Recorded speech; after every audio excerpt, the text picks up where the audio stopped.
Dear class 8, 9 and 10 second language Nepali group, good morning and welcome to all of you in today's online class. My dear students, today's class is not exactly meant for teaching purpose.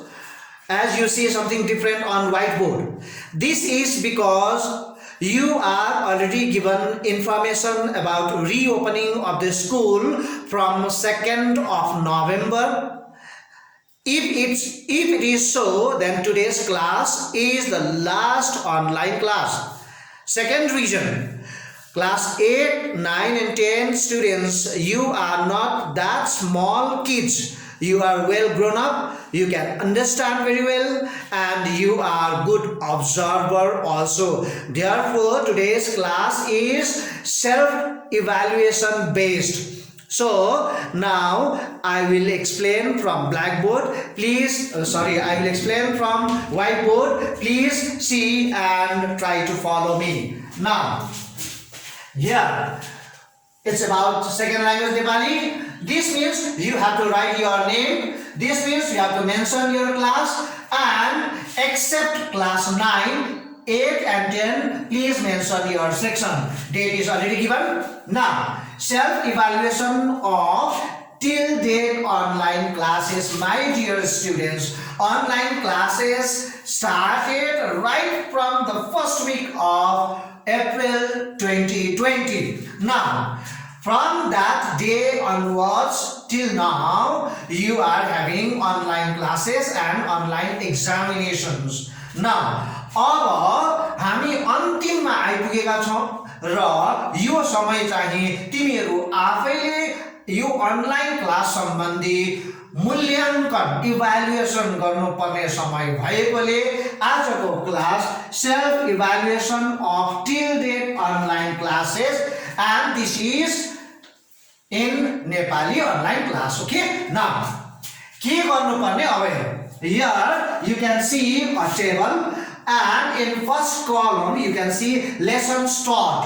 भन्नुको मतलब अहिलेसम्म second language Nepali पढाइसकेको जति पनि पाठहरू छ सबै पाठहरू के भनेको 8, 9 and 10 को लागि. त्यसपछि यहाँ एक्सरसाइजेस डिटेल अहिलेसम्म यो पढाइसकेको पाठहरूको कतिवटा कामहरू एक्सरसाइजेसहरू प्रश्नोत्तर रहल प्रश्नहरू व्याकरणको होस् चाहे पुस्तकबाट होस् जे जुन जुन एक्सरसाइजहरू गरियो त्यसको डिटेल विवरण यहाँनिर ड्यू एक्सरसाइजेस जति पनि पाठहरू पढाइसकेको छ यो पढाइसकेको पाठहरूबाट हुन सक्छ कतिपय रहल प्रश्नहरू त्यसपछि प्रश्नोत्तरहरू मैले भनेको थिएँ पछि हामी गर्ने छौं.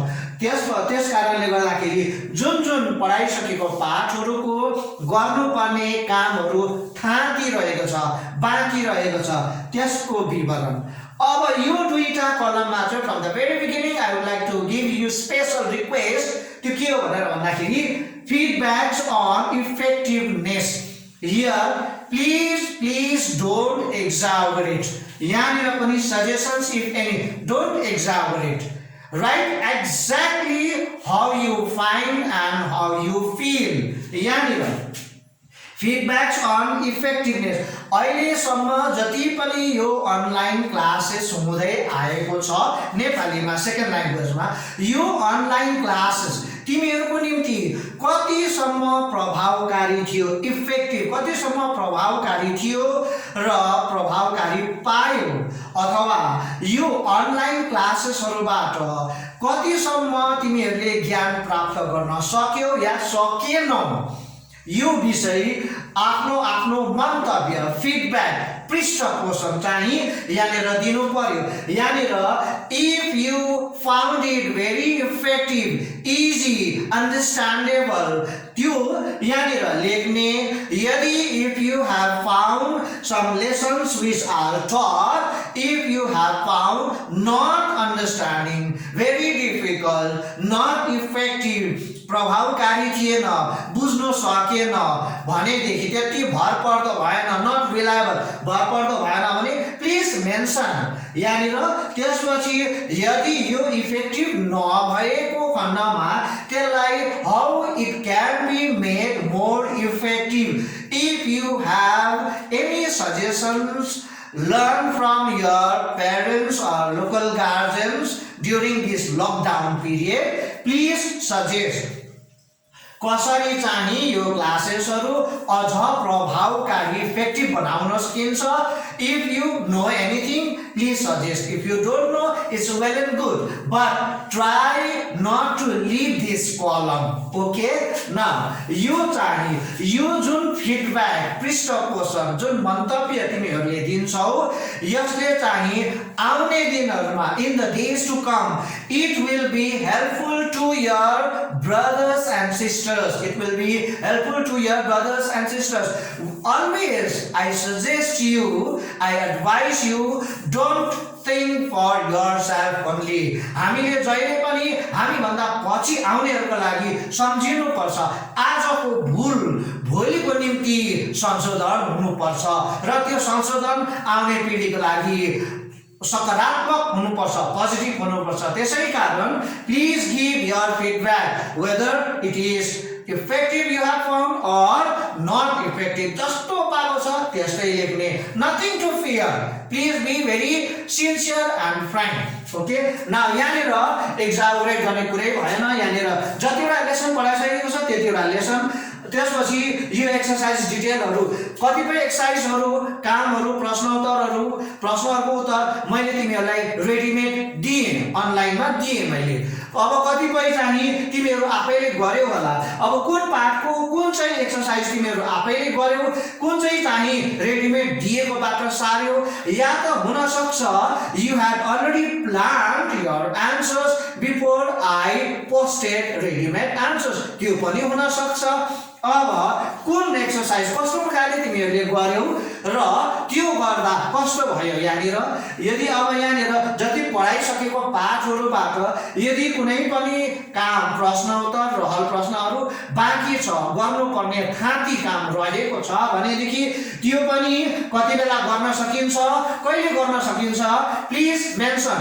रहेको काम कति बेला गर्नुपर्ने, कसरी गर्नुपर्ने, यु क्यान सजेस्ट। यदि अब यता गरिसकेको कामहरू कस्तो प्रकारले गर्दाखेरि प्रभावकारी इफेक्टिभ भयो, यो mention. And as a whole, समग्रमा एज अ होल अनलाइन, आजसम्मको अनलाइन क्लासेसहरू कतिसम्म प्रभावकारी थियो या थिएन, please mention here sincerely and give your own suggestions if you have. र यति भन्दै अब तिमीहरूलाई जानकारी भइसकेको छ नानीहरू हो, भाइ बहिनीहरू हो, आगामी 2 तारिक नोभेम्बरदेखि स्कुल रिओपन हुँदैछ र तिमीहरू सबैजनालाई म वार्म वेलकम अघिबाटै म जनाउँदछु। र आजको यो क्लासलाई अन्तिम अनलाइन क्लास भनेर बुझिदिनु होला भन्दै यो गरेको काम चाहिँ 2 तारिक नोभेम्बर भन्दा अगाडि नै 31 तारिकसम्ममा जसरी भए पनि यो मलाई पठाइसकेको हुनुपर्ने छ। यसैको आधारमा specially class 9 and 10 you must be very serious about these classes। तिमीहरूको अब यो आगामी अफलाइन क्लासेसहरू हुन सक्छ, यो फिडब्याकमा पनि धेरै आधारित हुन्छ। त्यसकारणले तिमीहरू आफैलाई एकदम प्रभावकारी बनाउनको निम्ति feedbacks are most important and most welcome। र यो काम 8, 9, 10 सबैले 31 तारिक अक्टोबर अगाडिसम्म मलाई बुझाइसक्नु पर्नेछ। Those who get this, please give a call to your friends and also remind them to watch this and to do according to what instructions are given. Thank you.